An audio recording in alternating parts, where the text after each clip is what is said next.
এবার দেখে নিচ্ছি চিকন এক ঝলকে। পদ্মশ্রী সারিন্দা সম্রাট মঙ্গলা কান্তি রায় প্রয়াত হলেন ময়নাগুড়ি তার নিজের বাড়িতে। তার এই প্রয়াণে শোকস্তব্ধ সংস্কৃতি মহল।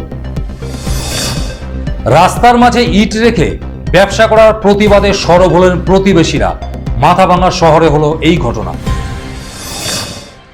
ছন্দনীর আবৃত্তি চর্চা কেন্দ্রের উদ্যোগে রবীন্দ্র নজরুল অনুষ্ঠান হলো বক্সিরহাটে। সম্প্রতি হলো এই অনুষ্ঠান। এনএসকিউএফ ভোকেশনাল টিচার্স ইউনিয়নের পক্ষ থেকে কোচবিহার উত্তর বিধানসভা কেন্দ্রের বিধায়ক সুকুমার রাকে সংবর্ধনা জানানো হয়। এদিন সংবর্ধনা জানানোর পাশাপাশি তাদের একগুচ্ছ দাবি তুলে ধরা হয় বিধায়কের কাছে। কোচবিহারের স্বাস্থ্য পরিষেবা উন্নয়নে বিশেষ নজর রাজ্য সরকারের। পরিকাঠামো খতিয়ে দেখলেন অভিনেতা তথা বিজেপি নেতা মিঠুন চক্রবর্তী। পুন্ডিবাড়ির তালতলা এলাকায় বৃহস্পতিবার রাতে একটি পথ দুর্ঘটনা ঘটে। দাঁড়িয়ে থাকা একটি পণ্যবাহী লরির পিছনে সজোরে ধাক্কা মারা একটি টোটো।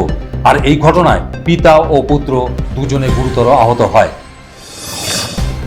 অন্নপূর্ণা যোজনার ফর্ম বিলি শুরু হলো তুফানগঞ্জ বিধানসভার নাকাটিগঞ্জ গ্রাম পঞ্চায়েতে।